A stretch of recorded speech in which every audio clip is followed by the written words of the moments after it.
We all know the shit show that was the year 2020, and it will forever be marked as that bleak and lonely period we all had to endure. Naturally, one would instinctively gravitate towards a game that instills the sense of human connection. And in that spirit of togetherness, I've been playing the seemingly cutesy game Chulip for the PlayStation 2.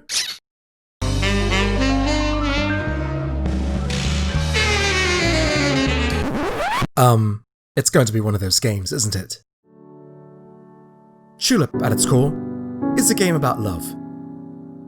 And suppressing that love all the way down to the dark recesses of your cold, soon-to-be demoralized soul, as you suffer rejection after rejection after rejection.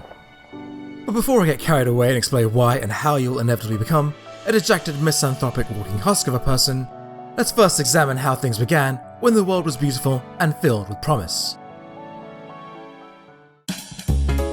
The game opens up like your typical Disney film. Boy meets girl, boy falls in love with girl, boy kisses girl, and the two live happily ever after. It is then that you are woken from this lovely daydream and thrust into your soon-to-become nightmare. After moving into your new town, you will quickly stumble upon your fantasy femme, for which you'll find out she is anything but. She proceeds to ridicule you about your limited financial situation, before suddenly and unequivocally handing back your poor and inexperienced. It seems like your dream date prefers her gentleman callers to be much more seasoned. Now most guys would shrug off this refusal, but you are not most guys, and instead retreat back to your father for some sage advice.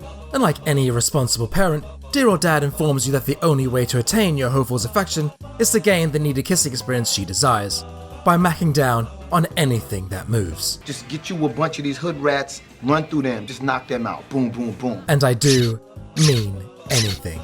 Now you ready to go up to the upper echelon type hoe. Getting your groove on is much more difficult than it appears in the very ironically named Long Life Town. You see, everything in this town is trying to kill you. Throwing out the garbage? Dead. Cute little girl on a balloon swing? Dead. Casual stroll at night? Dead. Reminiscing the youthful delight of taking a joyous, spirited ride down a children's slide? Well, that's okay. Just joking, dead. There's even no respite in the afterlife, as the townfolk will literally kick you when you're down. The sheer amount of punishing innocuous things that can one-shot kill you is absolutely ridiculous, and the game forces players to take a very cautious approach in their Snog the City quest. However, if you're hoping for a generous checkpoint or save system, prepare to be blocked.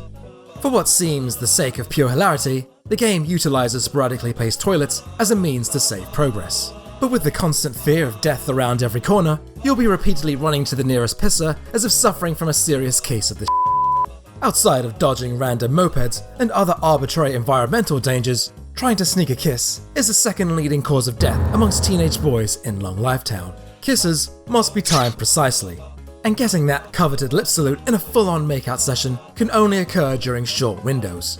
Unfortunately, missing your moment of opportunity will result in pain, and not the good kind. There's also no way of knowing whether you'll be able to stomach that kick to the crotch or have it instantly crush your soul. Suffering a life-depleting one-hit KO brick slap to the face for a single mess-up and losing hours of progress is definitely egregious. So, early and often. Given the very agonizing and savage consequences for trying to connect with your fellow man, or whatever the hell this is supposed to be, it seems to me that this game was either created by a developer going through a very rough breakup, or that it was a tool used by parents and teachers to showcase the unbeknownst perils of teenage promiscuity. And at the end of the day, there's only one name for a girl that puts you through this much trouble and rage. There should have been an option at the beginning of the game where you just say f*** it and settle for a life of celibacy as a monk. It's really a shame though, because at times the gameplay is oddly intriguing from a dissect, examine and study aspect. But in a twist, to play a game as a joking middle finger to all the social distancing that was 2020, Chulip actually becomes more apropos for it, by depicting the dangers of human interaction and venturing outside. Now if you'll excuse me, it's time to play and enjoy a much easier game.